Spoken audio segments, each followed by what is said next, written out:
रघुपति राघव राजा राम पर ही बवाल मच जाए। हिंदू पुत्र संगठन का राष्ट्रीय अध्यक्ष। आप देखना शुरू कर चुके हैं प्राइम इंडिया समाचार। मैं संजू महादेवा, पेशे से बेरोजगार, शौक से पत्रकार। जय हिंद सरकार। जैसा कि एक खबर बार बार चर्चा में आ रही है, बिहार की राजधानी पटना के बापू सभागार में हुई देवी कांड से संबंधित है। देवी कांड मतलब कि भोजपुरी की एक सुप्रसिद्ध गायिका देवी को अटल सम्मान योजना से सम्मानित करने के लिए एक मंच पर बुलाया गया था। मैं Vansh Narayan Rai, director Radhika international public school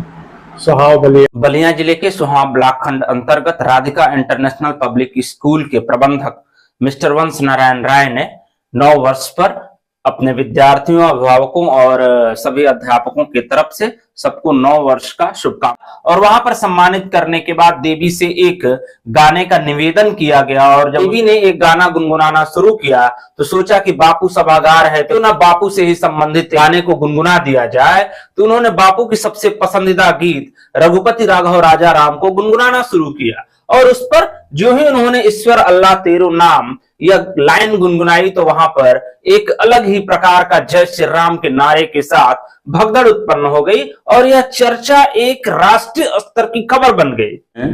Vinod Kumar Rai, maitake convent school Bharauli, जो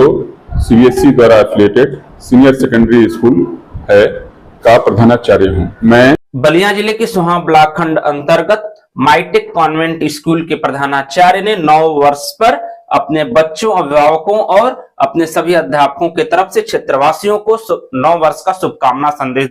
कि वही बापू जिन्होंने आजादी दिलाने के लिए क्या क्या नहीं किए और उन्हीं के पसंदीदा गीत रघुपति राघव राजा राम, पतित पावन सीताराम, ईश्वर अल्लाह तेरो नाम, सबको सन्मति दे भगवान और ईश्वर अल्लाह तेरो नाम नामक लाइन पर इतनी ज्यादा भगदड़ हुई, इतना ज्यादा विरोध हुआ कि अटल सम्मान से सम्मानित हुई। जिस स्टेज पर यह देवी सम्मानित हुई उसी स्टेज पर इस गायिका देवी को सरेआम माइक पर माफी मांगना और यह माफी की प्रक्रिया यहीं तक ही नहीं थमी, आरोप प्रत्यारोप का भी सिलसिला चलता रहा और मंच के तो जो भी आयोजन करता थे उन्होंने सिरे से नकार दिया था कि जो भी विरोध किए, जो भी यहाँ पर भगदड़ किए, उन्हें हम लोग नहीं पहचानते हैं, यह एक खुला प्रोग्राम था। लेकिन जांच के सिलसिले में ये पता चला कि जो भी विरोध करने वाला व्यक्ति था और उन व्यक्तियों में जो सबसे आगे था वह नागेश सम्राट नाम का व्यक्ति था और यह नागेश सम्राट कोई अनजान व्यक्ति नहीं था, यह हिंदू पुत्र संगठन का राष्ट्रीय अध्यक्ष है।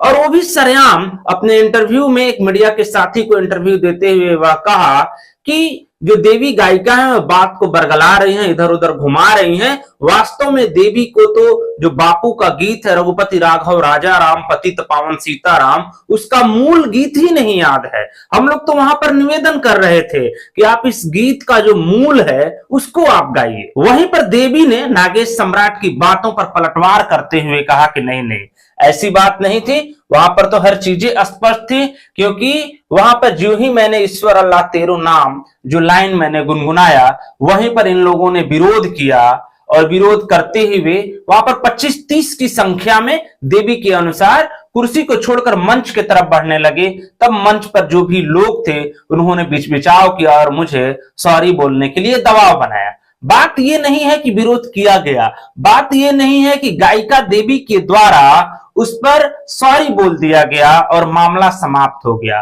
बात यह है कि जो भी आयोजन करता थे वे बीजेपी के पूर्व मंत्री रह चुके हैं अश्विनी चौबे, उनके जो बेटे हैं अरिजीत शाश्वत चौबे, उन्होंने ये अटल जी की जयंती पर एक वहां पर आयोजन कराया था और भोजपुरी गायिका जो देवी है उनको अटल सम्मान देने के लिए वहां पर आमंत्रित किया था और उस गायिका के द्वारा गाना गुनगुनाने का निवेदन किया गया। गायिका गाने को गुनगुनाती है और इतने राष्ट्रीय स्तर के इस भजन, क्योंकि हमारे देश के जो राष्ट्रपिता हैं महात्मा गांधी जी यानी कि बापू जी, उनकी पसंदीदा भजन रघुपति राघव राजा राम पर ही बवाल मच जाता है और वो भी मंच के जो आयोजक हैं वो खुले तौर पर नकारते हैं कि मैं तो उन लोगों को पहचानता ही नहीं था। लेकिन जो नागेश सम्राट नाम का व्यक्ति है तथाकथित हिंदू संगठन का राष्ट्रीय अध्यक्ष है, वो कहता है कि अश्विनी चौबे के जो लड़के हैं अरिजीत शाश्वत चौबे, बाकायदा उसने एक मीडिया के साथी को इंटरव्यू देते हुए कहा कि जो अरिजीत भैया हैं उन्होंने कहा है कि हाँ तुमने जो कहा वो सही कहा। अब क्या हुआ? अब इस मामले की किस स्तर से जांच होगी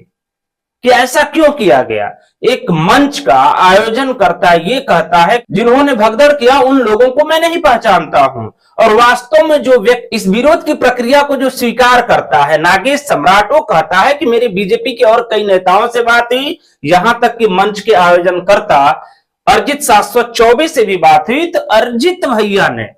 विशेष तौर पर उसने इस शब्द पे जोर देते हुए कहा, उन्होंने कहा कि नहीं, आपने जो किया वो ठीक किया। खैर, अब इसमें जो कोई भी आगे होता है, हालांकि आरोप प्रत्यारोप का ये दौर अभी चल रहा है, इसमें जो कोई भी अपडेट आता है हम आपको बताते रहेंगे। तब तक के लिए धन्यवाद।